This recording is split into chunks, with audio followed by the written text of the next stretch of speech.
share.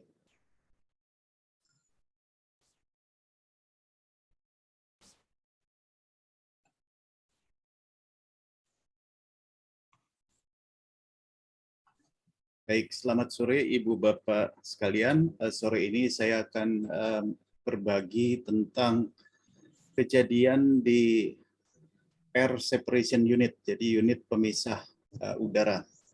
Sebenarnya untuk diambil komponen-komponennya, yang utama adalah oksigen dan juga mungkin argon, beberapa juga mungkin nitrogen.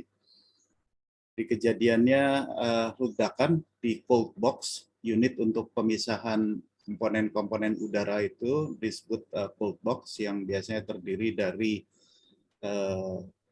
fraksinasi, jadi menentukan perbedaan titik didih dan juga melakukan proses pendinginan sehingga tercapai di bawah titik didihnya. Ledakan terjadi tanggal 19 Juli 2019, belum terlalu lama, kira-kira menjelang jam 6 sore waktu setempat. Lokasi kejadian di pabrik pembuatan gas atau pengolahan gas Yima, ada di Provinsi Henan di Cina. Jadi ada kebocoran di cold box tersebut sehingga mengakibatkan terjadinya ledakan yang di sini disebutkan sand explosion. Sand itu sebenarnya dari kata perlite sand. Perlite itu bahan isolasi untuk cold box karena temperaturnya sangat dingin sampai mencapai minus 180-an derajat Celcius. Digunakan bahan isolasi khusus perlite. Sama seperti LNG yang mungkin pernah ditampilkan pada saat pembahasan proses LNG. Dampaknya adalah 15 orang meninggal, 16 orang luka-luka kritis, dan ada 240 orang juga terluka.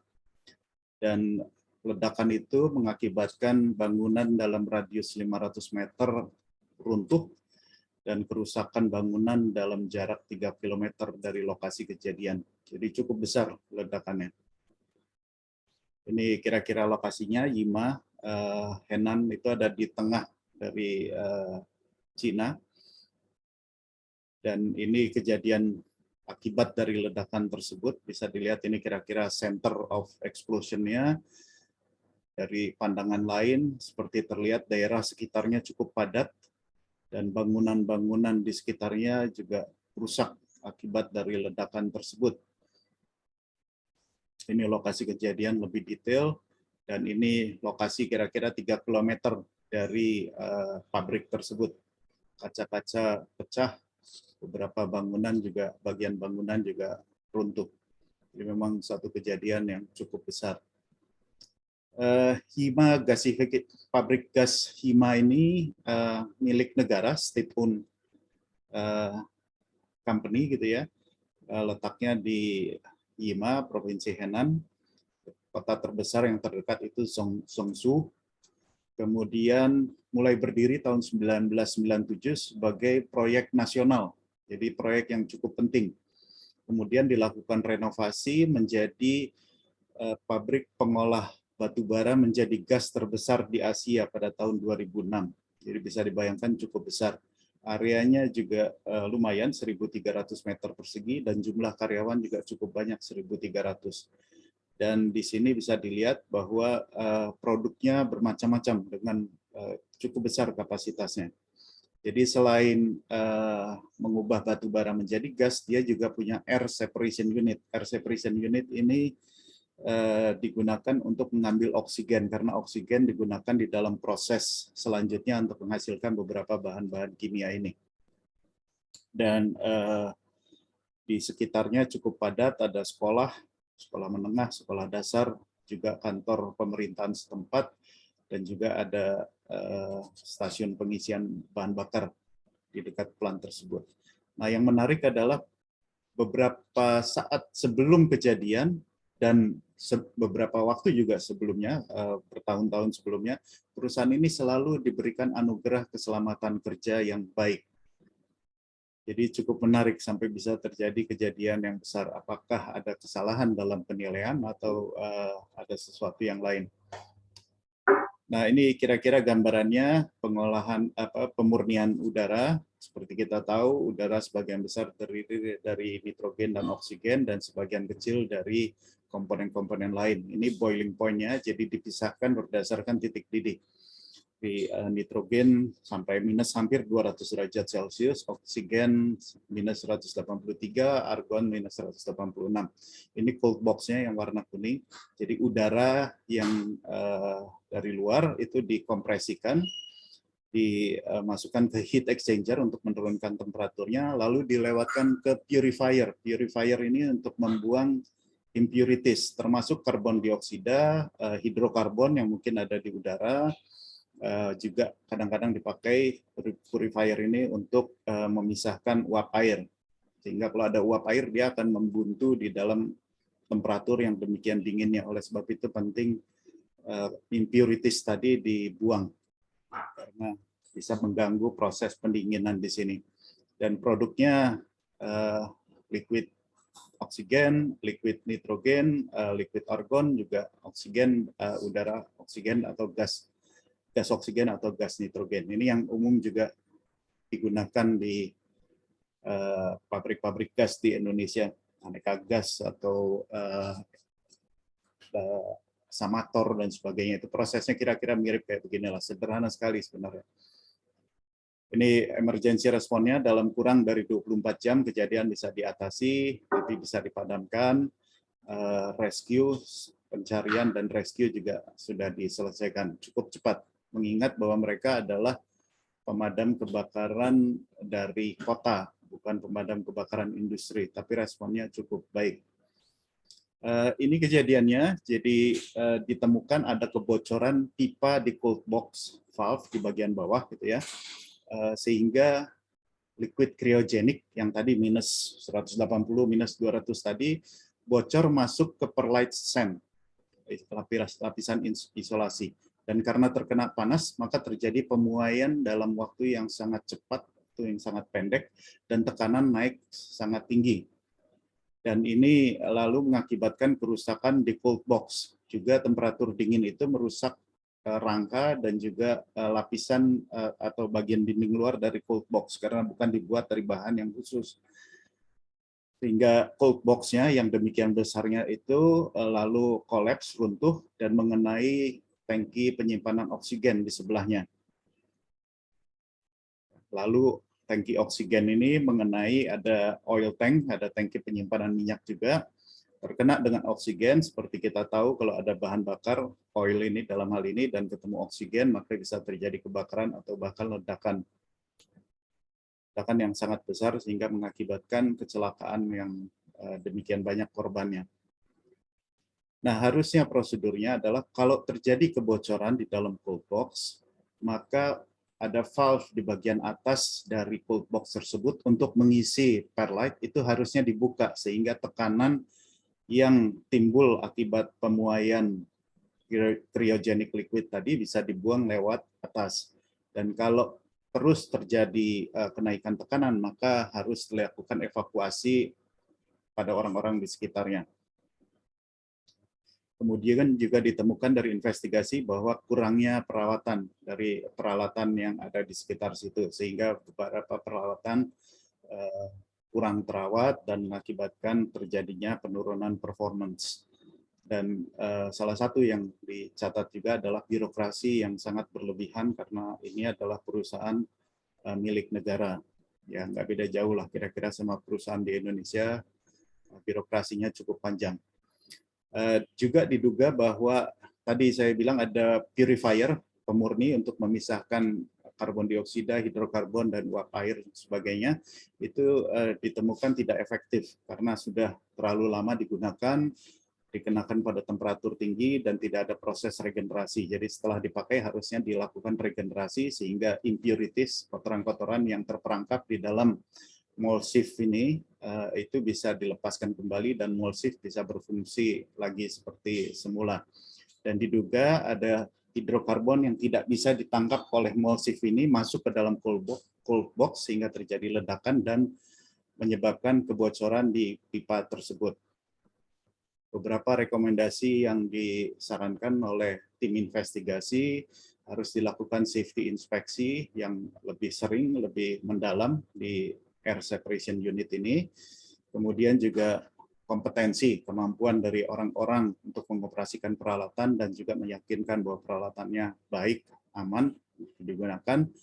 Kemudian juga pengelolaan keselamatan kerja yang harus ditingkatkan, dan juga satu yang menjadi catatan menarik adalah pimpinan tertinggi itu ternyata kurang memiliki pengetahuan yang baik tentang keselamatan pengoperasian air separation unit tadi.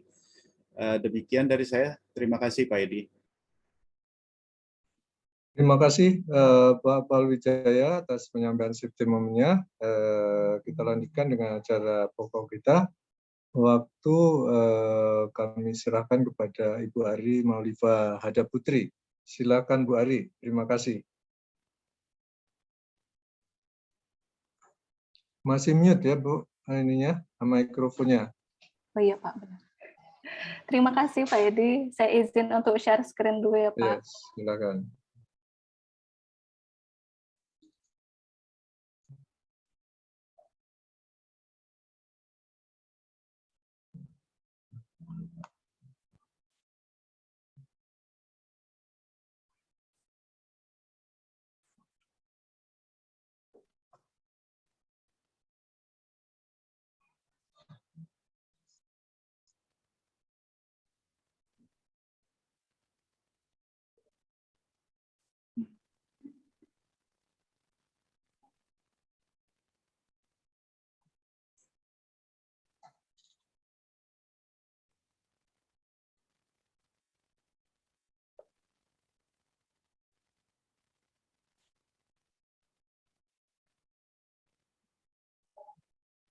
Maaf Pak, sepertinya saya tidak menemukan untuk share screen-nya ini. Harusnya bisa Bu. Ini co-host. Bu Ari sebagai co-host bisa melakukan sharing.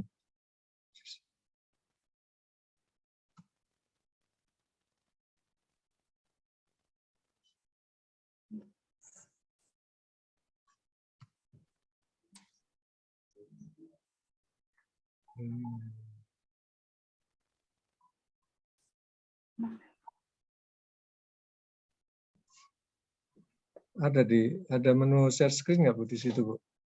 Ada Pak, tapi dari laptop saya itu nggak bisa ngambil filenya. Oh gitu, ya udah. Coba sebentar, ini saya carikan dari sini ya.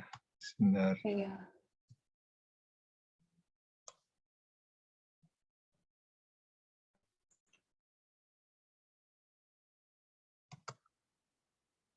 Oh, desktop.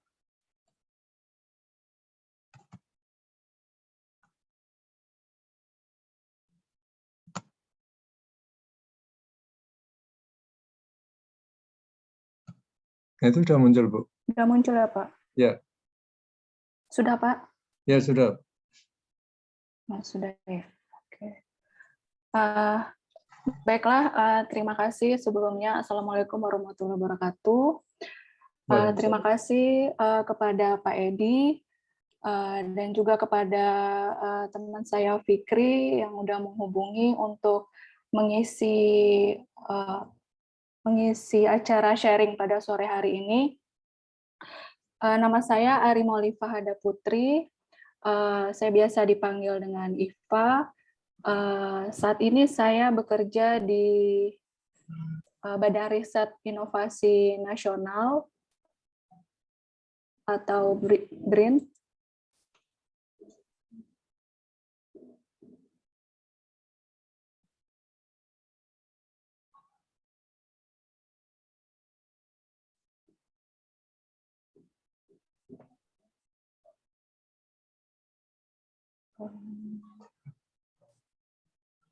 Ya. Seperti yang Bapak Ibu ketahui, kalau BRIN ini merupakan lembaga super atau super lembaga mungkin ya, karena hasil peleburan dari empat lembaga riset penelitian, yaitu ada Batan, BPPT, LAPAN, dan juga LIPI, dan beberapa lembaga litbang lainnya, dan umurnya ini masih belum sampai 1 tahun. Mungkin ini sekilas Bapak Ibu mengenai BRIN, yaitu tujuan strategis dari BRIN yaitu meningkatkan produktivitas, invensi, dan inovasi untuk daya saing agar tercipta transformasi ekonomi yang berdaya saing dan berkelanjutan. Nah, ini sekilas mengenai background pendidikan saya. Saya menamatkan pendidikan S1 di Teknik Fisika UGM. Saya angkatan 2005. Kemudian saya melanjutkan pendidikan saya di Teknik Kimia UI, dan materi yang akan saya sampaikan sore hari ini terkait dengan tesis yang saya kerjakan 2 tahun lalu di UI. Adapun pengalaman kerja saya, yaitu sebelumnya saya bekerja di BUMN, yaitu di bank. Kemudian di 2013 itu saya memutuskan untuk ke dunia riset karena saya merasa saya masih punya ketertarikan untuk melakukan penelitian, sehingga saya ikut tes CPNS di LIPI, kemudian alhamdulillah diterima. Jadi sampai sekarang saya masih berkecimpung di dunia riset. Awal saya bekerja di LIPI ini saya ditempatkan di pusat penelitian fisika karena background saya teknik fisika, dan saya bergabung dengan kelompok penelitian terkait dengan riset biogas karena pada saat S1 saya juga mengerjakan topik skripsi itu mengenai biogas dari sampah, dan di LIPI saya kembali mengerjakan biogas tapi dari limbah cair tahu yang kemudian gasnya itu dipakai untuk keperluan memasak para pengrajin tahu. Nah, kira-kira seperti itu. 2 tahun saya di pusat penelitian fisika, kemudian karena ada reorganisasi yang mana kelompok penelitian saya ini harus dipindah ke Bandung, dan saya di Serpong. Nah, sehingga saya memutuskan untuk pindah ke pusat riset kimia, pada saat itu pusat penelitian kimia, dan bergabung di grup penelitian bioetanol. Sampai sekarang saya juga masih ikut kegiatan terkait dengan bioetanol, dan di samping itu saya juga memiliki ketertarikan terhadap life cycle assessment atau siklus daur hidup. Mungkin Bapak Ibu pernah mendengar mengenai LCA, yaitu mengkaji CO2 emission dari suatu produk, dan saya juga pernah mengerjakan riset terkait LCA dari produk kedelai seperti tahu dan tempe. Kemudian pada saat studi S2, saya mengambil peminatan untuk tesis saya itu mengenai rekayasa proses, yaitu proses adsorpsi atau proses pemisahan. Dan di sebelah kiri ini adalah gambar gedung kantor tempat saya bekerja, dulunya Pusat Penelitian Kimia, setelah bergabung di BRIN, berubah nama, ganti label gitu Pak, jadi Pusat Riset Kimia Maju, di Puspitek Serpong.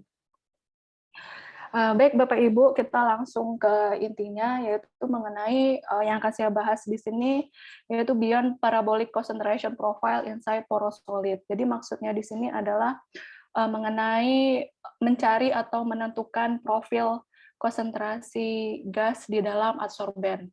Jadi porous solid ini adalah padatan berpori dalam adsorben untuk proses adsorpsi atau pemisahan gas. Adapun tema yang saya bawa kali ini juga sudah terbit di jurnal rekayasa proses dari Departemen Teknik Kimia UGM.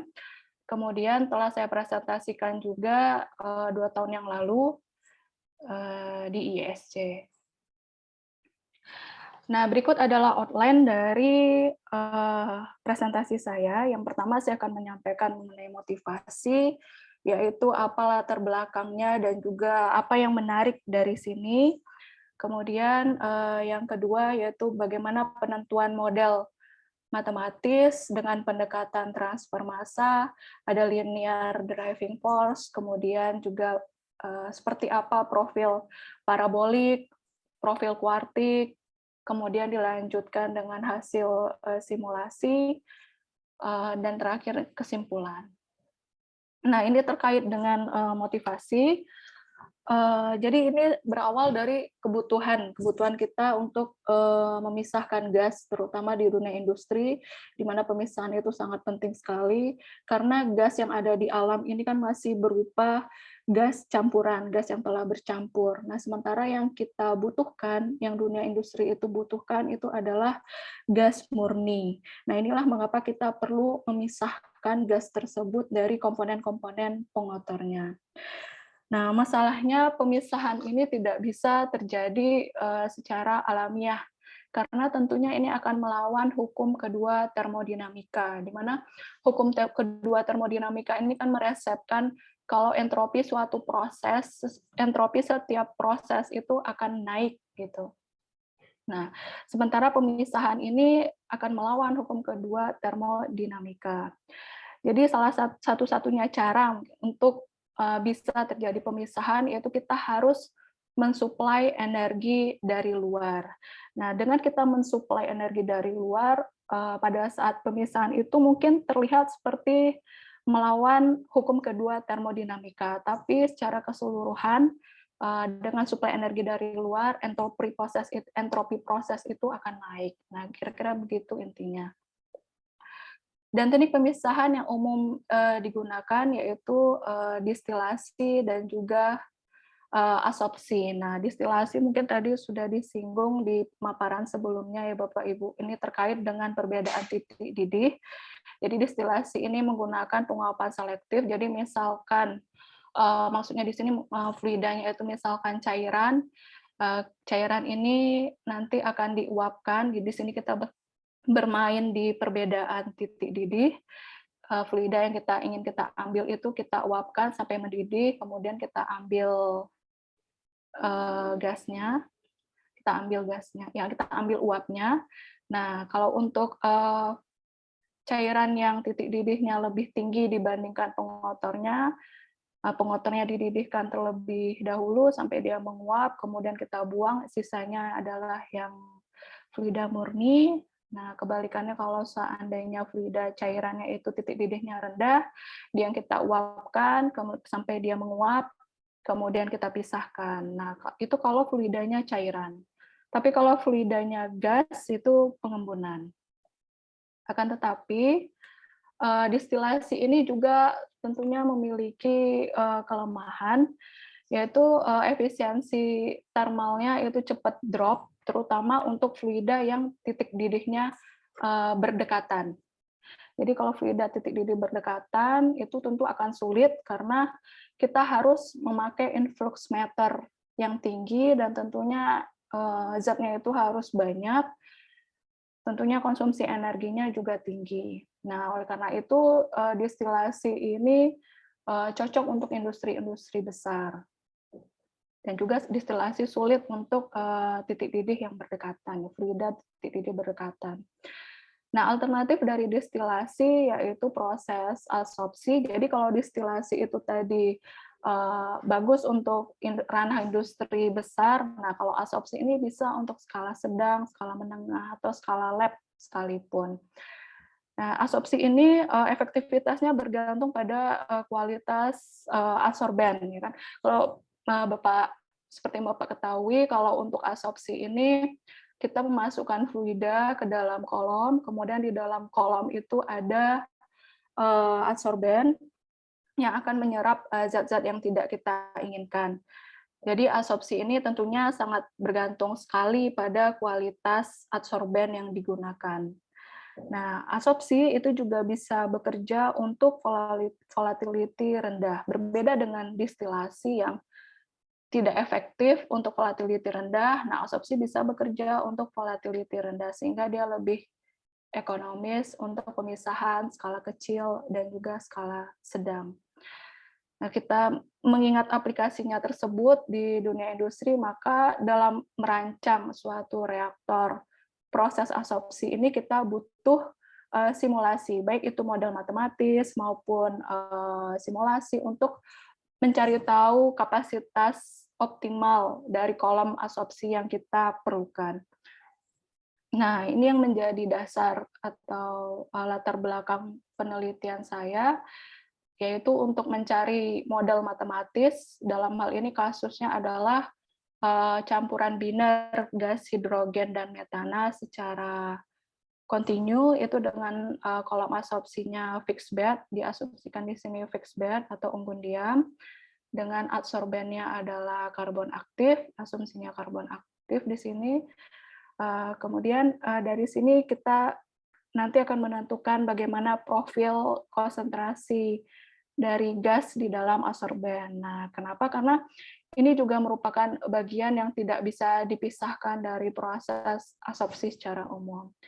Nanti melalui kurva breakthrough kita bisa melihat bagaimana evolusi perubahan dari kondisi di reaktor pada saat proses adsorpsi.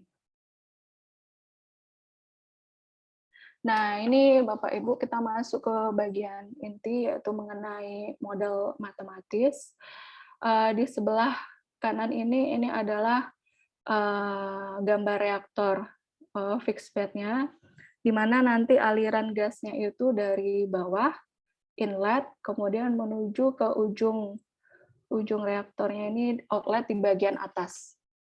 Nah, jadi untuk menggambarkan bagaimana proses adsorpsi yang terjadi di dalam reaktor fixed bed ini ada 3 jenis persamaan, yaitu ada 3 persamaan di sini. Nah, persamaan yang ini persamaan difusi. Ketika ini persamaan difusi, ini kita butuhkan untuk menggambarkan proses adsorpsi dan mengetahui bagaimana proses adsorpsi terjadi dalam reaktor.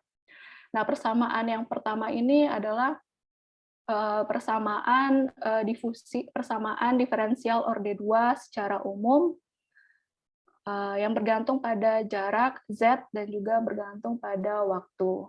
Nah, kenapa bergantung pada jarak dan juga bergantung pada waktu? Karena ketika fluida itu dialirkan ke dalam reaktor, posisinya tentu akan berpindah-pindah seiring dengan pertambahan waktu, sehingga di proses yang persamaan pertama ini menggambarkan proses yang terjadi di dalam reaktor, yaitu mengenai perpindahan fluida yang bergantung pada jarak dan juga waktu.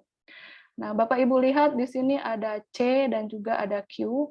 Nah, C ini menggambarkan konsentrasi gas di dalam reaktor. Jadi persamaan yang pertama ini untuk menggambarkan kondisi di dalam reaktor. Jadi C itu konsentrasi gas yang masuk ke dalam reaktor. Dan Q itu adalah konsentrasi gas yang ada di dalam adsorben. Nah, jadi ini kita bedakan notasinya, ada Q. Nah, di sini di bagian yang paling kiri, ini ada orde 2, suku turunan kedua, dan di sini ada DL, yaitu DL ini koefisien dispersi aksial. Nah, koefisien dispersi aksial ini maksudnya adalah kita mengasumsikan alirannya itu tunak atau steady karena idealnya kan tunak. Tapi bisa jadi pada saat fluida itu setelah dialirkan ke dalam reaktor, setelah semakin jauh dia dari sumbu reaktor, itu akan terjadi dispersi yang tentunya itu nanti akan bisa mempengaruhi bentuk aliran, kemudian kecepatan aliran, sehingga aliran yang tadinya tunak bisa jadi dia tidak tunak. Nah, itu dikarakterisasi di DL, di parameter DL ini. Nah, di ruas kanan itu ada dQ per dt. Kalau tadi C konsentrasi gas dalam reaktor, Q itu konsentrasi gas dalam adsorben. Dan di sini ada tanda minus. Di sebelah kanan ini ada tanda minus. Ini menunjukkan proses adsorpsi itu sendiri. Jadi gas yang masuk ke dalam adsorben, nah itu ditunjukkan, itu berarti terjadi proses adsorpsi, ditunjukkan melalui tanda minus di sini. Kemudian ada epsilon. Nah, ini epsilon ini adalah parameter ruang kosong, karena epsilon void parameter ruang kosong. Jadi ini maksudnya adalah ruang kosong, ruang yang tidak ditempati oleh adsorben. Nah, ini kalau kita kali silang di sini, epsilon kali dengan suku di ruas kiri, nah ini cukup masuk akal Bapak Ibu, karena C ini adalah konsentrasi gas yang masuk ke dalam reaktor, yang memenuhi reaktor, yang tidak masuk ke dalam adsorben itu besarnya itu ditunjukkan oleh epsilon ini. Jadi gas yang memenuhi ruang-ruang yang kosong ini. Nah, sementara gas yang masuk ke dalam adsorben itu ditunjukkan oleh 1 minus epsilon, besarnya di sini. Nah, kemudian yang kedua ini adalah persamaan di dalam adsorben. Jadi di dalam adsorben itu fluida itu diserap. Nah, ini persamaannya ini juga persamaan difusi standar. Nah, di sini ada DE. DE ini koefisien difusi efektif. Kenapa disebut efektif? Karena difusi ini ada banyak faktor dan ada 2 difusi Knudsen dan molekuler. Nah, di sini kita gabungkan, kita satukan jadi difusi efektif. Kemudian yang ketiga ini ada persamaan untuk syarat batas di permukaan adsorben. Nah, di sini jadi di permukaan adsorben itu ada pengaruh Q dan juga ada pengaruh C. Nah, kalau Bapak Ibu teliti lebih lanjut, di sini ada Q bar dan di sini ada Q. Nah, ini maksudnya berarti dari sini kita bisa melihat bahwa kondisi di dalam reaktor untuk mencari tahu bagaimana proses absorpsi itu bisa dilihat dari transfer massa yang terjadi karena Q bar ini kan rata-rata transfer massa. Nah, jadi bisa kita lihat dari rata-rata transfer massa yang terjadi antara Q nanti dengan Q bar. Nah, kalau Bapak Ibu ingat mengenai persamaan diferensial sama dengan driving force. Nah, ini persamaan diferensial sama dengan driving force atau sumber. Nah, ini driving force-nya itu ini dQ bar per dt. Seperti pada persamaan Laplace, persamaan Poisson, itu persamaan diferensial orde 2 sama dengan sumber. Nah, kalau di elektromagnetik kan persamaan diferensial orde 2 sama dengan rapat muatan. Nah, kalau di sini persamaan diferensial orde 2 sama dengan sumber. Nah, ini nanti yang akan kita coba untuk dilinearkan. Nah, kenapa kita coba dekati dengan pendekatan linear? Karena kalau aja, tapi apabila kita mengerti bisa mendapatkan feeling dari mengenai linear driving force itu, yaitu pendekatan untuk driving force itu tadi. Nah, ya. Jadi driving force ini merupakan pendekatan yang cukup baik, yang sudah banyak, yang sudah dilakukan sejak puluhan tahun yang lalu. Jadi yang tadi dQ bar per dt ini kita linearkan sehingga bentuknya itu adalah seperti ini. Nah, Q bar di sini Bapak Ibu bisa lihat ada Q bar, ada Q star. Jadi kalau Q bar ini secara umum tidak sama dengan Q star. Q bar ini kan Q rata-rata dan Q star ini adalah Q pada saat dia setimbang. Nilainya tidak sama karena kondisi pada saat setimbang Q star ini membutuhkan waktu yang cukup lama. Jadi dia butuh waktu yang cukup lama hingga dia itu setimbang. Sedangkan kalau Q bar itu adalah Q rata-rata. Jadi Q rata-rata ini tentunya dia memperhitungkan ada faktor fluktuasi. Jadi bisa jadi di awal itu ketika fluida terdifusi ke dalam adsorben itu ada fluktuasi. Kalau fluktuasinya besar, Q barnya besar, fluktuasinya kecil, Q barnya itu juga kecil. Nah, itu di Q bar itu sehingga tidak bisa sama dengan Q star atau Q pada saat dia setimbang. Nah, jadi di sini bisa kita lihat Q bar dikurangi dengan Q star itu sebanding dengan eksponensial minus KT. Nah, K itu adalah ini nilainya. Nah, prinsip dari model ini adalah yaitu laju adsorpsi akan semakin kecil jika Q bar itu semakin mendekati nilai kesetimbangannya. Nah, ini cukup jelas kalau Q bar itu akan mendekati nilai kesetimbangan, tentunya dia akan dicapai itu pada waktu yang lama sekali, dan sehingga nilai di ruas kanan itu akan sama dengan 0. Nah, ketika nilai di ruas kanan ini sama dengan 0, itu artinya tidak terjadi lagi transfer massa, yang artinya laju yang masuk sama dengan yang keluar, yang masuk sama dengan keluar, rate-nya itu sama, terjadilah saturasi. Nah, itu setelah waktu yang cukup lama terjadi kejenuhan.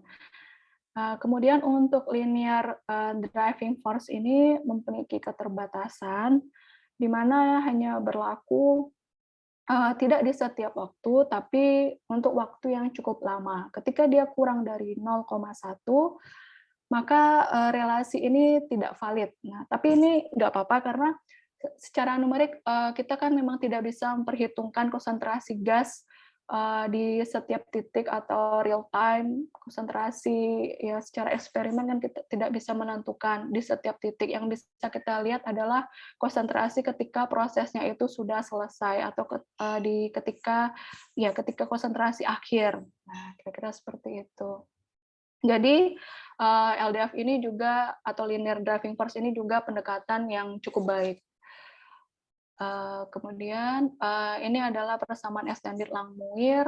Jadi di sini kita mau menentukan relasi antara Q star dengan komponen-komponennya, karena kita perlu menentukan nilai Q star kalau kita mau memakai pendekatan LDF ini, dan Q star itu dihitung dengan menggunakan extended Langmuir, di mana di sini PI itu adalah parameter isotherm, dan ini nilainya bisa diperoleh dari referensi.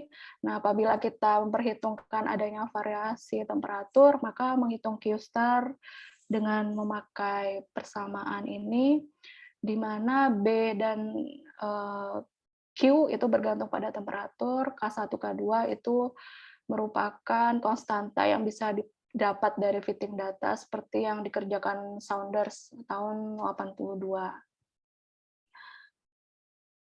Nah, sekarang kita ke masalah intinya, Bapak Ibu. Jadi, untuk menyelesaikan persamaan diferensial tadi, ini yang persamaan untuk proses yang terjadi di dalam reaktor itu, kita butuh dQ bar per dt. Nah, tapi apabila kita menggunakan pendekatan LDF, kita juga butuh Q star. Nah, ini tentunya akan butuh waktu komputasi yang agak panjang. Nah, butuh waktu komputasi yang agak panjang, dan ternyata ini bisa kita hindari kalau kita tahu bagaimana fungsi Q atau fungsi konsentrasi gas yang ada di dalam adsorben. Jadi kalau kita tahu Q itu fungsinya seperti apa, nah ini bisa kita selesaikan menghitung konsentrasi gas yang keluar dari reaktor. Nah, salah satu pendekatan untuk menentukan profil konsentrasi gas dalam adsorben itu dengan menggunakan deret Taylor. Jadi dengan menggunakan deret Taylor ini, A0 ditambah A1R ditambah A2R kuadrat dan seterusnya. Nah, ini sudah dikerjakan oleh Liao tahun 79, di mana Liao ini mengasumsikan profil Q itu punya simetri bola. Jadi simetri bola ini maksudnya adalah hanya memperhitungkan suku-suku genap. Nah, dan pada deret Taylor ini, kalau Bapak Ibu masih ingat, nilai A0, A1, A2 itu makin lama nilainya makin kecil. Jadi nilai A0 ini lebih besar daripada A1, A1 lebih besar daripada A2. Nah, karena nilainya makin lama makin kecil, maka bisa kita cut, misalkan hanya sampai A2R kuadrat. Nah, itu tidak masalah, karena ini juga pendekatan yang cukup baik. Ya, ini seperti kita melakukan power series expansion. Jadi misalkan sin X kita ekspansi, misalnya X itu X, kalau dia sudutnya kecil, X minus X pangkat 3 per 3 faktorial. Kalau X-nya kecil, itu cukup sampai kayak gitu juga nggak apa-apa. Nah, itu yang kita maksud dengan ya meng-cut sampai di situ, karena nilainya makin lama makin kecil. Nah, di sini si Liao pada tahun 79 itu mengasumsikan profil Q itu punya simetri bola. Jadi hanya memperhitungkan suku-suku genap, dan suku ganjil itu ditiadakan. Dan seperti yang saya katakan tadi, power series expansion itu jadi oleh Liao itu suku orde tingginya diabaikan, dikat hanya sampai A2R kuadrat, yaitu seperti simetri bola. Nah, nanti dari sini diperoleh, kita bisa langsung menentukan dQ bar per dt, bentuknya seperti ini, dan bentuk akhir ini kalau kita perhatikan kembali, ternyata bentuknya itu sama dengan linear driving force. Nah, di sini menariknya Bapak Ibu, jadi kita tidak bermaksud menggunakan pendekatan LDF, tapi asumsi-asumsi yang kita gunakan di sini membawa kita kepada bentuk LDF. Nah, inilah yang dikerjakan oleh Liao tahun 1979. Nah, yang menariknya juga di sini, yang saya kagetnya itu adalah dari tahun 79 sampai dengan saya mengerjakan ini tidak ada lagi progres berarti terkait dengan profil konsentrasi ini, selain peneliti-peneliti yang lain itu membuktikan bahwa bentuk profil konsentrasi ini memang parabolik, memang sesuai dengan simetri bola. Padahal kan pada prinsipnya kita bisa memiliki koreksi terhadap orde tinggi. Nah, inilah yang saya coba lakukan.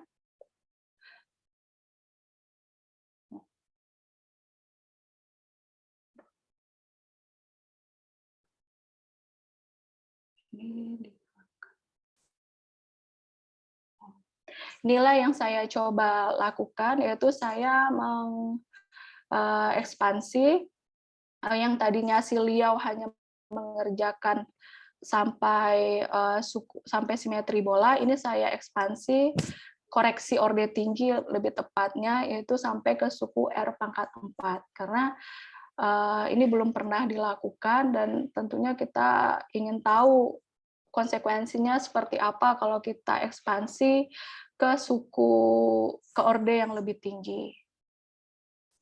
Nah, nanti untuk ininya persamaan berikutnya seperti ini, Bapak Ibu. Nanti diperoleh nilai dQ bar per dt yang kita butuhkan. Nah, ini bentuknya adalah seperti ini. Nah, ternyata bentuk yang kita peroleh ini tidak jauh berbeda dengan bentuk LDF ataupun yang dikerjakan oleh si Liao, tapi di sini ada koreksi, kalau saya tuliskan di sini adalah beta. Jadi beta ini adalah rasio antara suku kuartik dengan suku parabolik. Nah, ini sesuai dengan yang saya ekspektasikan, karena kita memang mengekspansi ke orde tinggi, dan tentunya di sini pasti ada koreksi, yaitu rasio antara suku yang orde tinggi dengan yang suku parabolik. Nah, kalau Bapak Ibu lihat lagi di sini ada 1 plus beta dan juga ada DE. Jadi efek parameter beta ini tentunya nanti akan mempengaruhi difusivitas efektif. Jadi akan mempengaruhi daya absorpsi. Jadi nanti kita lihat bagaimana pengaruh dari beta ini terhadap daya absorpsi melalui simulasi yang nantinya di sini saya coba untuk kasus campuran binar gas hidrogen dan metana. Dari parameter beta ini kita lihat dari mana. Nah, ini bisa kita lihat melalui yaitu kurva breakthrough. Jadi kurva breakthrough ini adalah kurva mengenai evolusi perubahan konsentrasi gas. Jadi di sini tadi kalau kita di absorpsi itu kan kita memasukkan fluida ke dalam kolom absorpsi melalui inlet. Nah, di ujung reaktor itu akan kita peroleh gas murni yang kita harapkan. Kalau misalkan di kasus gas hidrogen metana, saya ingin menyerap yang gas metan sehingga diperoleh hidrogen murni. Nah, bagaimana melihat konsentrasi gas yang muncul nanti di reaktor, nah itu melalui kurva breakthrough ini. Dan tentunya di sini kita akan melihat bagaimana efek dari parameter beta tadi akibat dari ekspansi yang saya lakukan tadi. Nah, untuk melakukan simulasi ini, kita mengasumsikan alirannya itu plug flow. Jadi aliran plug flow ini kita mengabaikan dispersi aksial yang berupa turunan kedua tadi. Ya, ini kita abaikan. Dan ini tidak masalah, Bapak Ibu. Jadi ini juga valid. Kenapa? Karena banyak simulasi yang sebelum saya menyatakan bahwa suku kedua itu tadi atau koefisien dispersi aksial itu tidak berpengaruh untuk kecepatan aliran rendah. Jadi persamaan difusinya nanti seperti ini itu juga valid, nggak apa-apa. Nah, kemudian kita masukkan persamaan-persamaan ini, masukkan ke dalam software untuk melihat bagaimana simulasinya. Nah, persamaan ini akan kita susun ulang. Nanti diperoleh yang 3 persamaan ini kita susun ulang, sehingga diperoleh persamaannya seperti ini. Dan di sini ada ada K besar dan juga ada Xi. Jadi di sini di persamaan yang baru ini ada pengaruh K besar dan juga pengaruh Xi.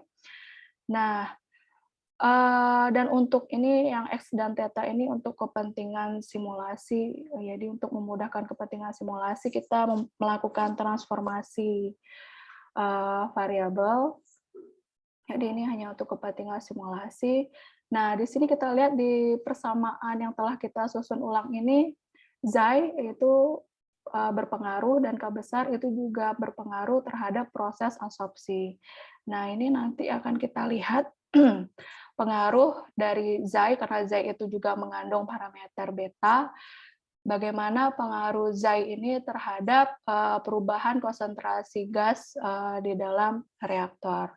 Nah, ini mungkin sekilas kalau X dan Theta itu variabel baru untuk kepentingan simulasi hasil dari transformasi koordinat. Keduanya itu adalah variabel berdimensi waktu, tapi X itu ya sebanding dengan Z per eta V menggambarkan panjang kolom, tapi sebenarnya ini dimensinya waktu. Nah, ini adalah kondisi persamaan. Ini adalah kondisi syarat batas yang akan kita masukkan ke persamaan ini tadi. Ini syarat batasnya. Syarat batasnya yaitu C yaitu sama dengan 0 untuk theta kurang sama dengan 0 dan di semua X. Jadi ini maksudnya menggambarkan konsentrasi pada inlet yaitu di X sama dengan 0 sebelum gas atau fluida itu dialirkan. Artinya ketika waktu fisisnya 0, ketika baru masuk, yaitu ketika theta itu sama dengan 0, T sama dengan 0, Z itu atau X itu sama dengan 0, nah itu digambarkan konsentrasinya itu adalah 0, yaitu sebelum gas itu dialirkan. Atau bisa juga menggambarkan konsentrasi awal di tiap titik, yaitu di X tidak sama dengan 0 pasca gas itu dialirkan. Dan ini syarat batas yang kedua, yaitu untuk semua X, yaitu ketika X sama dengan 0 dan theta itu lebih besar dari 0, nah ini menggambarkan konsentrasi pada inlet setelah gas atau fluida dialirkan. Nah, tentunya ada ketika transisi dari theta sama dengan 0 dengan theta besar dari 0 itu akan ada jam. Nah, untuk menghindari jam ini kita bisa menggunakan persamaan ini. Di sini ada eksponensial, ini untuk menghindari jam itu tadi. Di eksponensial minus 100T. Nah, kemudian ya CO itu konsentrasi gas pada saat masuk ke bed atau inlet. Nah, ini adalah kurva breakthrough-nya Bapak Ibu. Jadi ini kurva breakthrough untuk hasil contoh, ini adalah contoh untuk kasus satu gas ya, belum masuk yang kasus hidrogen metan. Ini kita hanya untuk melihat bagaimana pengaruh Xi terhadap konsentrasi gas dalam reaktor. Nah, ini kita lihat ini kondisinya ini hanya untuk satu gas, jadi ini hasil untuk X-nya, jarak yaitu untuk waktu yaitu 80 detik, waktu 80 detik di jarak Z 80 etave. Nah, ini adalah kondisi di outlet, jadi kondisi di ujung reaktor. Kita lihat di sini di outlet itu kan memang di awal-awal itu konsentrasi gasnya 0, kemudian karena belum terjadi penyerapan. Nah, kemudian terjadi absorpsi, kemudian baru muncul gas itu di sini mulai muncul gas di ujung reaktor. Kemudian lama-lama terjadi saturasi, dan di sini adalah lama-lama terjadi saturasi terjadi di sini sehingga nanti absorben itu tidak lagi mampu untuk menyerap gas. Nah, di sini kita lihat bagaimana kalau nilai Z-nya kecil dan juga nilai Z-nya itu besar. Nah, kalau untuk nilai Z-nya itu kecil, yaitu yang kurva warna merah, nah ini mencapai waktu saturasi atau breakthrough-nya itu yang Z besar, Z yang lebih kecil yang warna merah itu mencapai breakthrough-nya itu lebih lama, namun punya kemiringan yang lebih terjal, jadi dia lebih cepat jenuh. Karena Z yang lebih kecil, itu berarti difusivitas efektifnya daya absorpsinya itu lebih besar, sehingga dia cepat jenuh. Nah, ini ditunjukkan di sini dia cepat jenuh. Jadi dia karena daya absorpsinya itu besar, jadi di awal itu dia jor-joran menyerap gasnya, kemudian di akhir di ujung reaktor itu dia cepat saturasi. Sementara kalau yang Z-nya besar, DE-nya itu kecil, jadi daya absorpsinya tidak begitu besar, menyerap gas, kemudian saturasinya lebih lama. Karena pada saat yang daya absorpsinya besar, dia sudah letih, sudah capek. Nah, sementara kalau yang daya absorpsinya kecil ini dia masih bisa menyerap gas, sehingga saturasinya itu juga lebih lama. Jadi di sini nanti waktu saturasinya. Nah, bagaimana untuk kasus campuran gas hidrogen metan seperti yang saya aplikasikan di sini? Tadi itu persamaan yang kita peroleh model, ini model persamaannya. Inilah yang akan kita simulasikan, Bapak Ibu. Jadi apabila kita punya dua komponen gas, di sini nanti kita bisa masukkan C1, C2. Nah, apabila ada lebih dari dua gas, nanti ini bisa ditambah sesuai dengan gas yang kita butuhkan. Jadi model ini bisa kita pakai untuk lebih dari dua gas. Dan konsentrasi totalnya persamaannya adalah seperti ini. Kemudian untuk campuran hidrogen metana, parameter yang kita butuhkan seperti ini. Dan ini nilainya ini saya variasikan ini untuk simulasi. Nah, sekarang kita lihat bagaimana pengaruh dari bagaimana pengaruh model yang saya peroleh ini terhadap konsentrasi terhadap pemisahan gas hidrogen metan.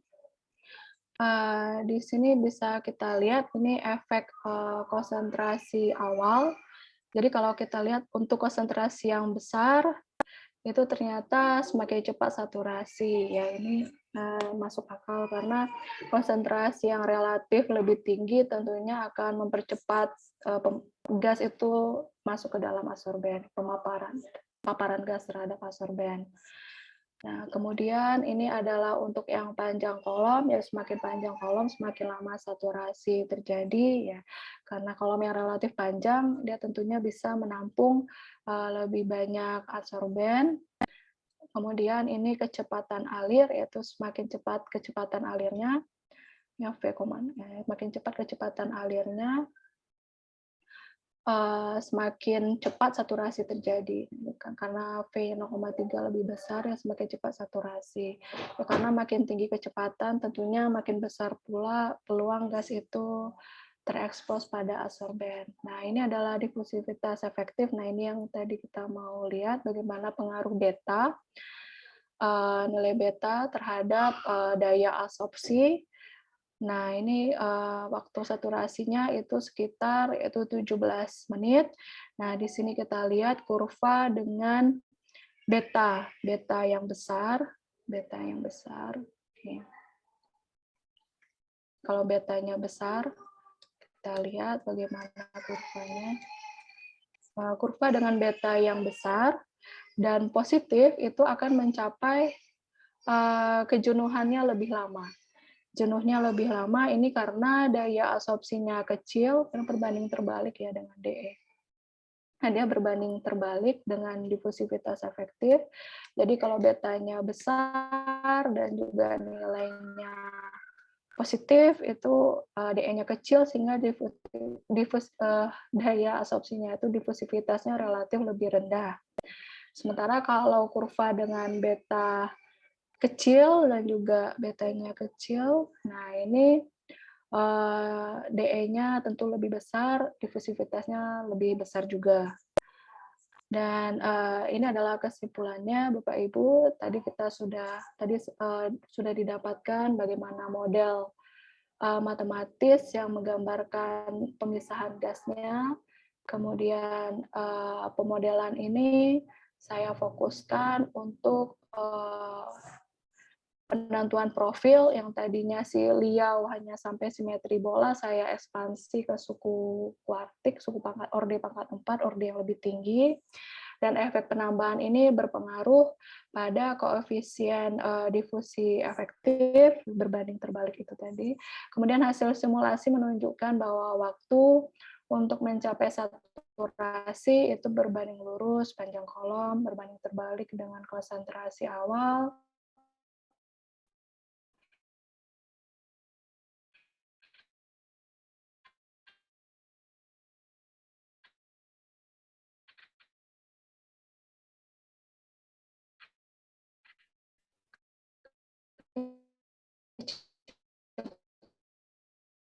Kecepatan alir dan nilai koefisien difusi. Riset mengenai absorpsi ini yang tentunya nanti akan saya cocokkan dengan data eksperimennya. Nah, kira-kira seperti itu, Bapak Ibu. Terima kasih sebelumnya. Baik, terima kasih Bu Ari Maulifa Hada Putri yang sudah menyampaikan materi dari pengalaman melakukan kegiatan penelitiannya ya tentang pemisahan gas Iya, ini. Pak. Kita lanjutkan dengan pertanyaan-pertanyaan nih. Silakan yang akan bertanya bisa ditulis ya di chat box. Ini sudah muncul satu pertanyaan ya. Ditunggu pertanyaan-pertanyaan yang lain. Pertanyaan datang dari Pak Agus Hadi Santoso nih. Apakah ada studi perbandingan antara solusi numerik dengan pendekatan Taylor expansion sampai dengan orde 4 yang diambil dengan hasil laboratorium eksperimen? Berapa persen perbedaannya? Silakan. Iya, terima kasih. Seperti yang saya sampaikan sebelumnya, kalau ini adalah baru hasil simulasi, hasil pemodelan. Nah, tentunya kita butuh data eksperimen untuk memvalidasi hasil simulasi yang telah saya peroleh ini. Nah, itu nanti untuk tahapan studi saya selanjutnya, Pak. Oh, ini masih lanjut nih ya ceritanya ini Bu. Iya, masih lanjut Pak yang eksperimennya. Oke, ini kira-kira percobaan dilakukan di mana nih Bu seandainya kemudian dilanjutkan dengan eksperimen ini? Di lab Departemen Tekim UI, Pak. Oh, ini ya Mas studi ini S3 nih Bu? Iya. Oke, ini sekarang sedang atau gimana? Sekarang sedang dalam program S3 di UI atau masih dalam persiapan? Maaf Pak, putus-putus. Oh, suara saya putus-putus ya ini ya? Iya, Enggak, internet maksudnya saya. ini ya, persiapan eksperimen ini dilakukan sekarang sedang S3 atau sedang persiapan S3 ini? Sedang persiapan S3. Oh, persiapan S3 ya, baik Bu. Ini muncul pertanyaan ini dari Pak Dasri ya. Sedang persiapan S3. Kemarin ini baru saya ikut ujian SIMAK. Ujian SIMAK. Kenapa, Baik. Pak? Ya, ini ada pertanyaan lagi masuk dari Pak Dasri. Izin bertanya, kalau absorben ini simulasinya apakah standar laboratorium atau skala industri? Dan bagaimana dengan data simulasi? Apakah menggunakan program dan apa yang dipakai? Terima kasih. Kalau untuk data, baik Pak, saya izin menjawab. Kalau untuk data adsorben karbon aktif, ini yang saya pakai dari data literatur. Dari data literatur yang ada, sepertinya itu data lab ya Pak ya, bukan yang industri. Kemudian untuk yang simulasi ini, tadi untuk mendapatkan model ini kan, ini kita menghitung manual ya Pak, maksudnya dengan penurunan rumus. Nah, kemudian untuk simulasinya, kalau saya sendiri itu menggunakan software matematika, tapi bisa juga pakai software yang lain, Excel itu juga bisa, MATLAB mungkin juga bisa. Cuma kalau di sini saya menggunakan matematika karena familiar dengan software tersebut. Begitu, Pak. Baik. Nah, ini ada pertanyaan lagi. Saya sedang mau bertanya, nunggu pertanyaan ini ada satu pertanyaan muncul lagi. Ditunggu pertanyaan yang lain. Ya. Dari Pak Sudibyo, nih. Hasil pemodelan tersebut bermanfaat untuk proses terapan industri apa saja? Silakan. Nah, itu Pak. Ini kalau yang model saya dapatkan ini yang perlu diuji secara eksperimen. Nah, mungkin industri ingin memakai hasil simulasi ini, nah itu saya serahkan nanti pada industri. Nah, industrinya apa? Mungkin yang ditanya itu tentang industri Ya, apakah oil refinery mungkin ya Pak ya, pemisahan industri gas. Ya, ini kan apa di dalam simulasi ini gasnya biner ya, Bu ya. Sedangkan mungkin dalam kenyataannya mungkin mencari gas biner ini mungkin sulit, ada banyak apa campuran komponen-komponen lain. Nah itu kalau dilihat dari hal seperti itu bagaimana nih? Model yang telah saya peroleh ini Pak, ini bisa diaplikasikan baik untuk binar, campuran binar maupun multigas. Maksudnya kan karena di gas alam itu banyak, nggak hanya 2 gas ya Pak ya, ada gas-gas yang lainnya juga. Nah ini bisa dipakai model ini, nanti di sini persamaan yang ini, yang merah ini bisa ditambahkan, tambah gas berikutnya, tambah C3, tambah C4, seperti itu Pak. Jadi modelnya ini bisa dipakai bukan hanya untuk binar, bisa juga untuk banyak gas. Baik, ini muncul 2 pertanyaan ini Bu. Yang pertama dari Pak Paul Wijaya ya, ini ada 2 pertanyaan.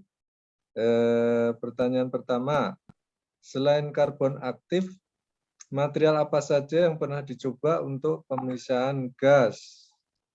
Mungkin satu pertanyaan dulu Bu, nanti muncul supaya nggak lupa gitu aja. Kalau untuk gas itu sejauh yang saya baca Pak di literatur memang yang bagusnya karbon aktif. Zeolit selain karbon aktif itu juga ada zeolit. Tapi kalau untuk kasus pemisahan gas hidrogen metan ini yang daya absorpsinya yang bagus itu adalah yang karbon aktif. Mungkin nanti untuk pemodelan berikutnya jika ada mahasiswa mungkin yang mau mencoba pakai zeolit, nah mungkin bisa dimasukkan parameter-parameternya di sini. Tetapi sejauh yang saya baca untuk campuran hidrogen metan itu yang bagus daya absorpsi itu karbon aktif itu tadi Pak. Baik, berikutnya pertanyaan nomor 2 nih. Bagaimana modeling karbon aktif untuk pemurnian cairan? Ini kalau diaplikasikan bukan gas ya, tapi cairan. Bagaimana? Kalau cairan, kalau cairan berarti studi lagi ya Pak.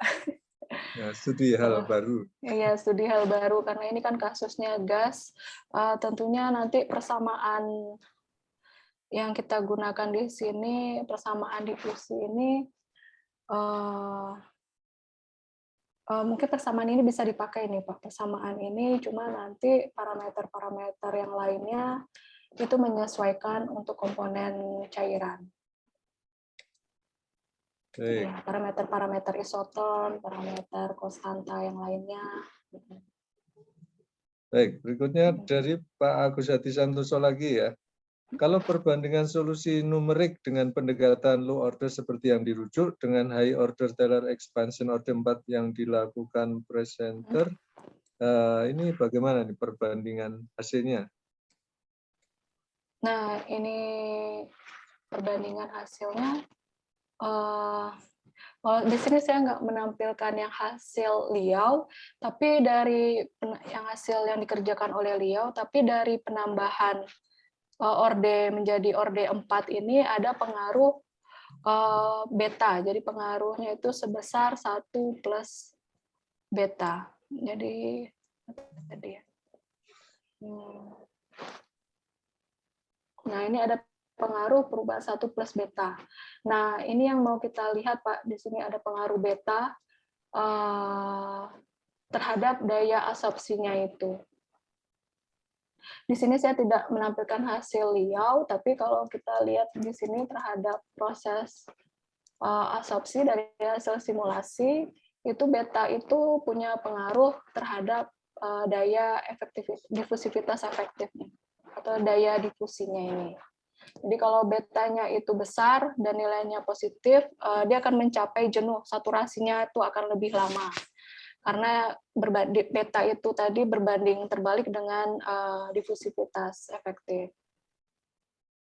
Demikian juga kalau betanya itu kecil, nah itu jenuhnya itu akan lebih cepat karena DE-nya besar. Jadi DE-nya besar, absorpsinya besar, tentunya dia akan lebih cepat jenuh. Nah, seperti itu, Pak. Baik, berikutnya pertanyaan dari Pak Rohmadi Serpong.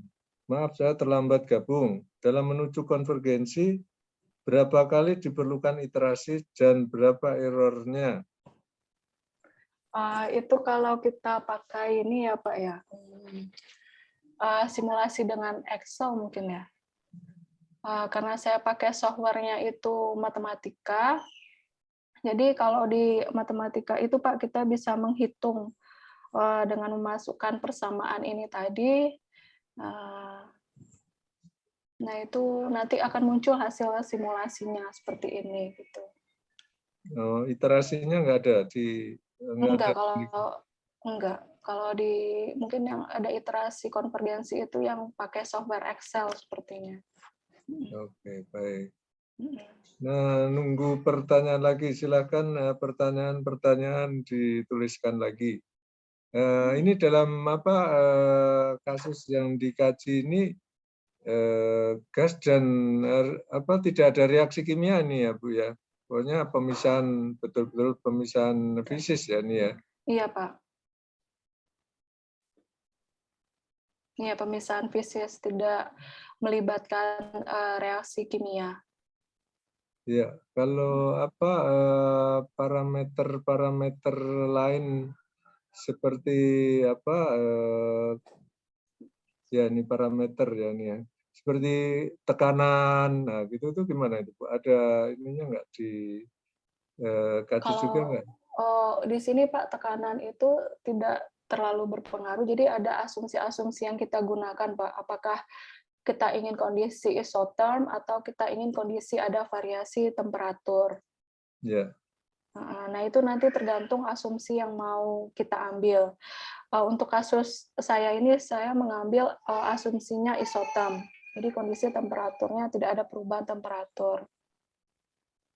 Gitu. Kalau tekanan itu kalau untuk keperluan simulasi itu tidak berpengaruh. Baik, ini ada pertanyaan muncul lagi dari Pak Hermanto. Karbon aktif yang digunakan berapa besar nilai absorpsinya dan bagaimana bentuk dan luas penambang? Apakah bentuk butiran silindris atau bagaimana? Nah, ini sekarang bentuk ininya apa material yang digunakan ya, katakan karbon aktifnya itu seperti apa? Karbon aktifnya di sini yang berupa ini Pak, bulatan itu loh, padatan. Padatan yang bulat-bulat seperti ini sih Pak. Bulat ya nih ya, Iya, apa bola ya, berarti ya bola-bola bola-bola, kecil ini. heeh, iya. Ya, baik.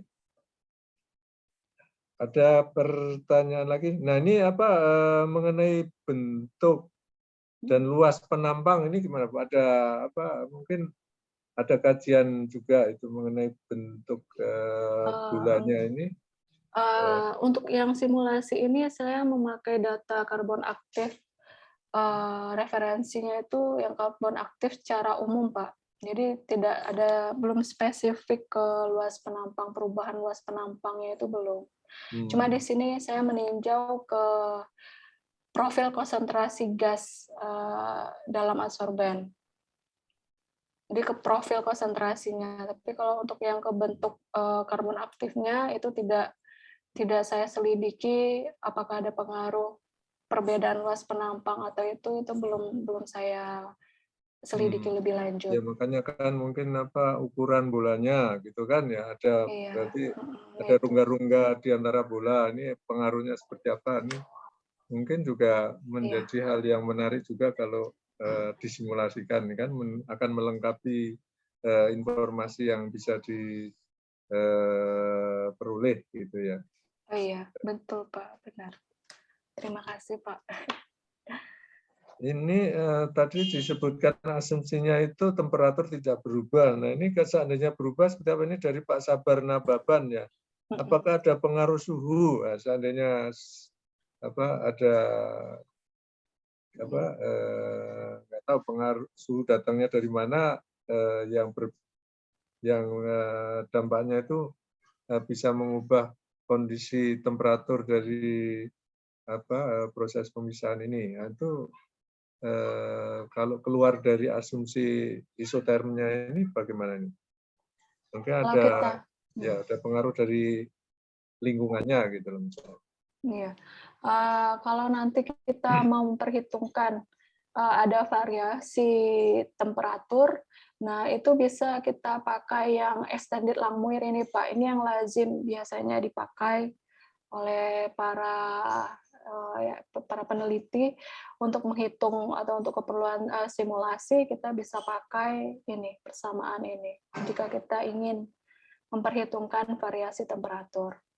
Nah, di sini saya memakai kondisi isoterm karena saya ingin melihat yang dikerjakan oleh si Liao. Nah, ini kan ternyata hasilnya sama dengan yang linear driving force dengan kondisi, kalau Liao ini juga kondisi isoterm.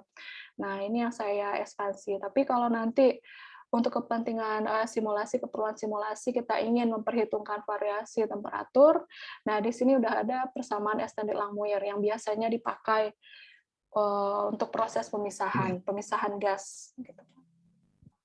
Nah, seperti itu, Pak. Baik, berikutnya pertanyaan dari Pak Hermanto. Berapa lama waktu kontak terhadap karbon aktif dengan jenis karbon aktif yang digunakan? Itu sudah eksperimen seperti apa? Eksperimental. Eksperimental di sini enggak di ini tentang Enggak. waktu kontak di simulasinya ini. Enggak, Pak. Jadi yang simulasi ini itu karena kita kan ingin melihat pengaruh variabel parameter beta itu tadi, efek dari ekspansi ini tadi kan ke orde tinggi, ada penambahan variabel parameter beta. Nah, itu yang mau kita lihat terhadap transfer masanya seperti itu. Kalau yang waktu kontak karbon aktif itu sepertinya yang eksperimental belum Pak, saya kerjakan itu. Baik, berikutnya dari Pak Ferry ini. Maaf terlambat banget baru ikut, izin bertanya. Yang pertama, yang masuk karbon aktif itu apa saja ya? Apakah seperti obat sakit perut merek Norit itu bisa jadi objeknya? Satu dulu, Bu. Apa Pak, obat sakit perut? Iya nih, seperti Norit misalkan. Apakah itu juga karbon aktif juga?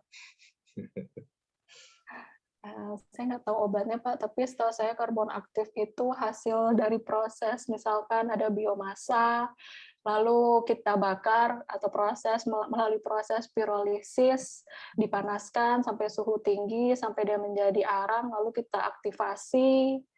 Nah, itu yang jadi karbon aktifnya. Ya, baik. Heeh.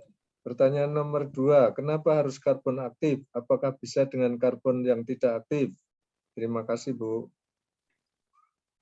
Kalau karena ini untuk adsorben Pak, jadi untuk menyerap itu kalau tidak diaktifasi, tentunya itu akan berpengaruh nantinya terhadap daya absorpsinya. Jadi yang tadinya biomasa yang kita panaskan sampai suhu tinggi melalui proses pirolisis misalnya, nah itu kan baru menjadi arang. Nah ini belum bisa, daya absorpsinya sepertinya masih kurang karena saya juga sedang melakukan penelitian terkait karbon aktif ini. Jadi PSA partikel size-nya itu tidak memadai untuk proses absorpsi kalau masih dalam bentuk arang.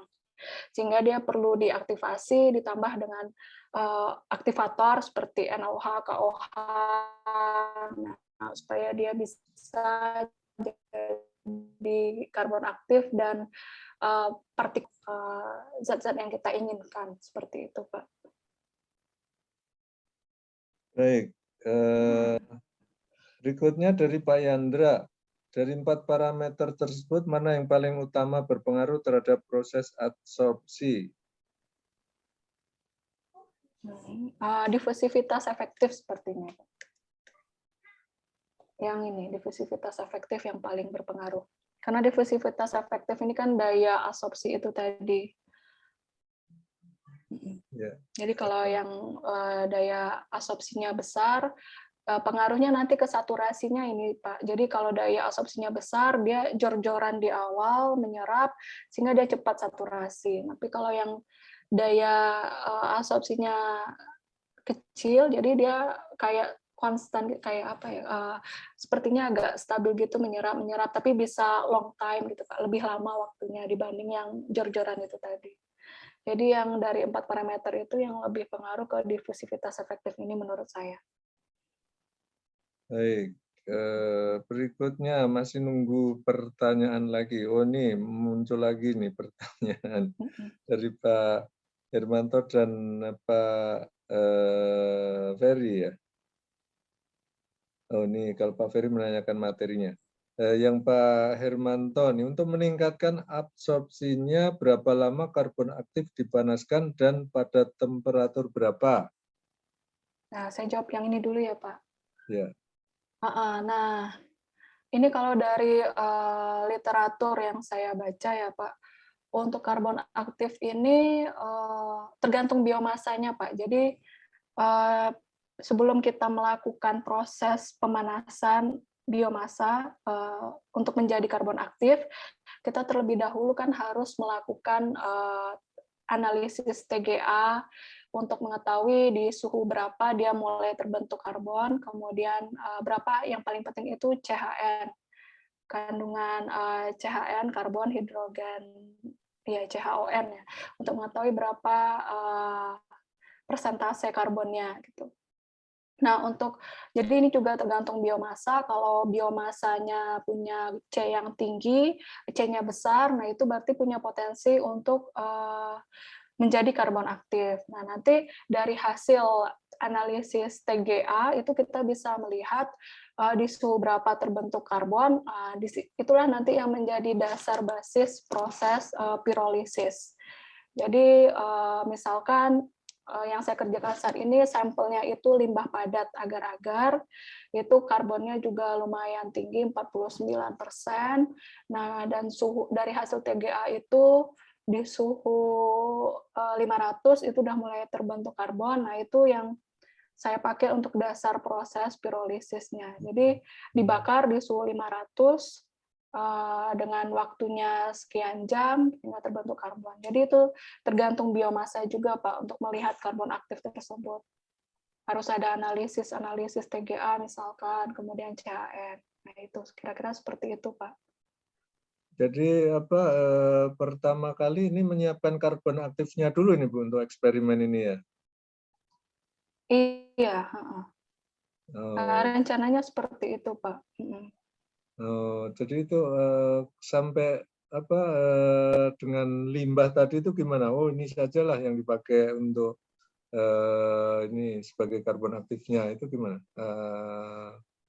Eh, jadi baik Pak. Jadi dari biomasa, beberapa biomasa, sebelum kita menentukan biomasa mana, tentunya kita harus tahu dulu berapa kandungan karbon dari setiap biomasa itu, Pak. Jadi mungkin beberapa biomasa itu kita kumpulkan, kemudian kita analisis CHN, CHON,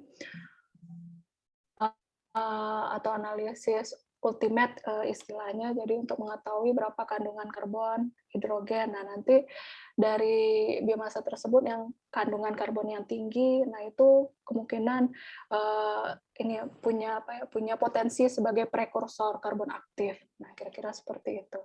Dari yang saya uji itu antara limbah TKKS, sawit dengan limbah padat agar-agar. Agar-agar itu ternyata juga punya karbon yang baik, karbon tinggi, tinggi karbon ternyata juga, yang limbah padat agar-agar. Dan ini belum banyak yang menjadikan limbah padat agar-agar ini karbon aktif untuk pemisahan gas. Nah, seperti itu, Pak. Banyak ya Bu ya yang dari apa limbah agar-agar ini sehingga ini penting C-nya, juga.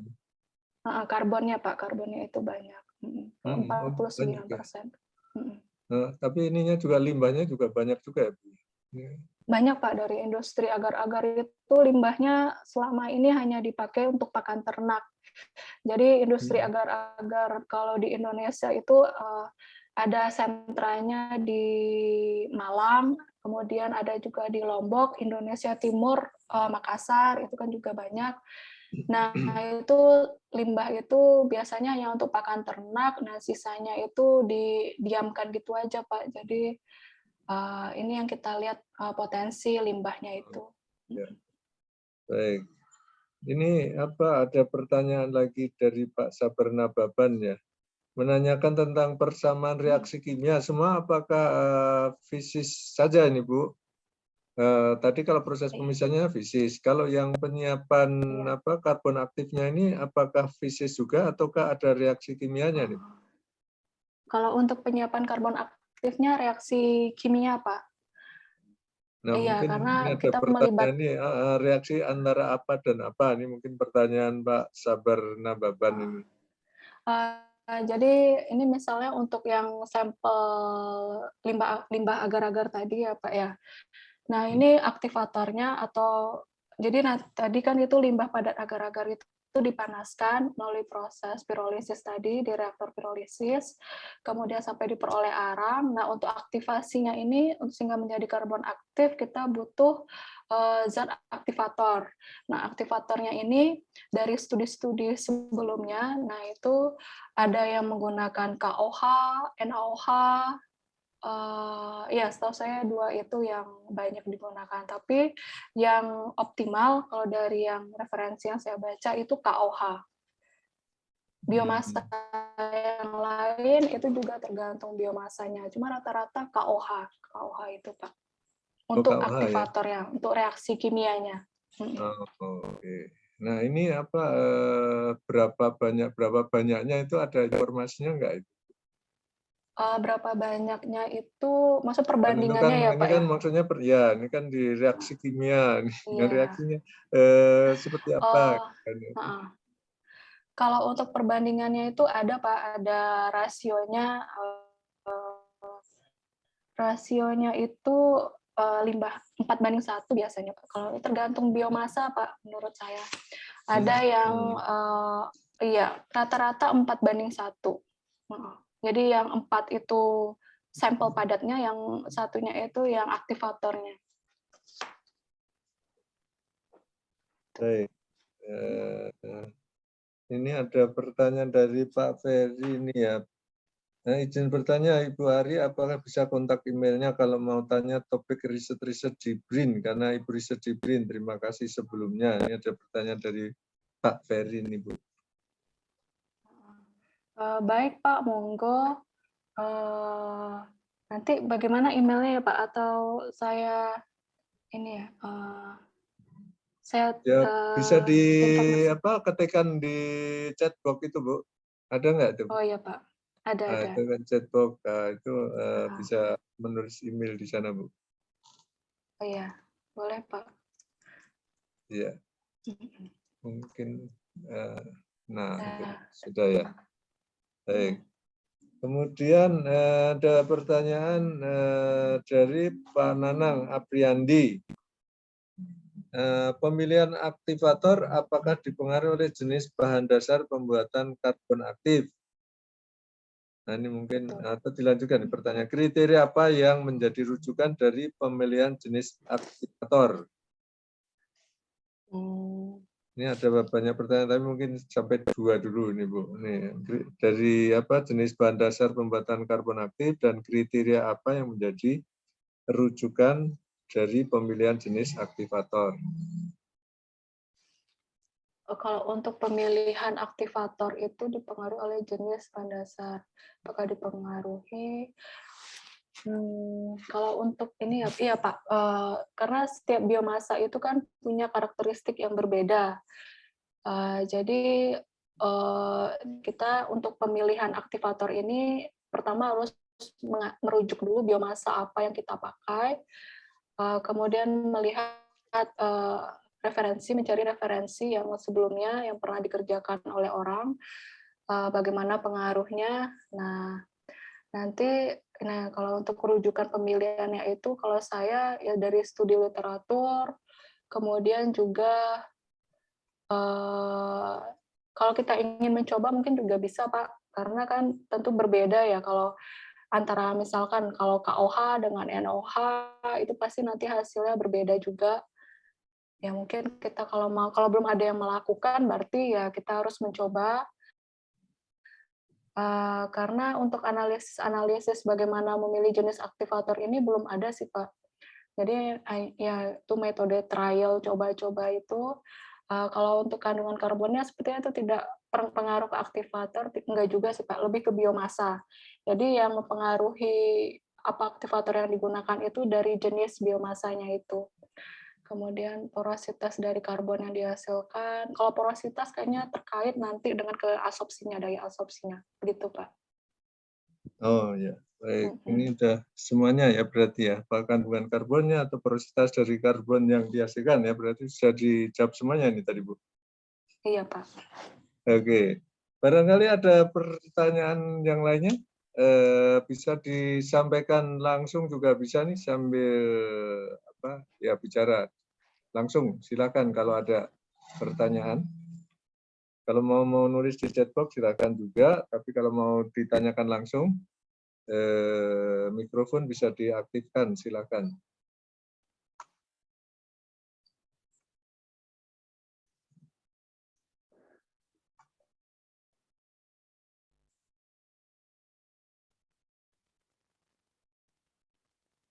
Kalau tidak ada, kita akhiri acara sore hari ini. Sekali lagi, atas nama Badan Kejuruan Teknik Fisika mengucapkan banyak terima kasih kepada Ibu Ari Maulifa Hada Putri, Ibu Iva, yang sudah menyampaikan paparannya dan juga menjawab pertanyaan-pertanyaan, memberikan informasi email tadi. Barangkali ada yang tertarik untuk menanyakan topik-topik kegiatan penelitian di Pusat Riset Kimia Maju ya. Terima kasih Bu Ari. Sama-sama Pak Edi. Terima kasih Pak Parwijaya yang tadi sudah menyampaikan safety moment-nya. Terima kasih kepada Ibu dan Bapak-Bapak sekalian yang sudah bergabung pada acara sore hari ini. Kita lanjutkan acara kita besok sore ya, 15.30, 17.30. Bagi yang tertarik, dipersilakan untuk gabung lagi. Topik kita besok sore adalah tentang pengembangan Integrated Operation Center ya. Ini yang satu fasilitas di SKK Migas di Jakarta untuk memonitor produksi hulu, kegiatan hulu migas di Indonesia. Silakan yang tertarik untuk bergabung besok sore. Terima kasih. Mohon maaf kalau ada hal yang kurang berkenan. Salam sehat-sehat selalu dimanapun berada. Tetap disiplin dengan protokol kesehatan. Ya, mudah-mudahan pandemi segera berakhir ya, menjadi kebiasaan baru ya. New normal ini kan yang dulu mengkhawatirkan, sekarang barangkali dampaknya sedikit pilek-pilek gitu. Sepertinya sudah mulai terbiasa, ini ada herd immunity ya, sudah mulai terbangun di Indonesia. Terima kasih, selamat sore, wassalamualaikum warahmatullahi wabarakatuh. Waalaikumsalam. Waalaikumsalam. Terima kasih Pak Terima kasih Edi. Pak Edi. Waalaikumsalam warahmatullahi Ya. wabarakatuh. Terima kasih Pak Edi. Terima kasih Pak Edi. Terima kasih Bu. Waalaikumsalam. Terima kasih Pak Edi. Ya. Terima kasih Pak Edi. Ya, terima kasih. Mohon mundurkan Terima kasih, Pak diri. Ya, Bu Pak Eri dan Pak Edi, Paul. sehat-sehat. Ya. Jumpa besok Pak Edi. Ya, Pak Ketut. Makasih, Pak. Terima kasih dari Terima Lombok. kasih, Pak Sabar. Makasih. Mohon maaf, kita akhiri.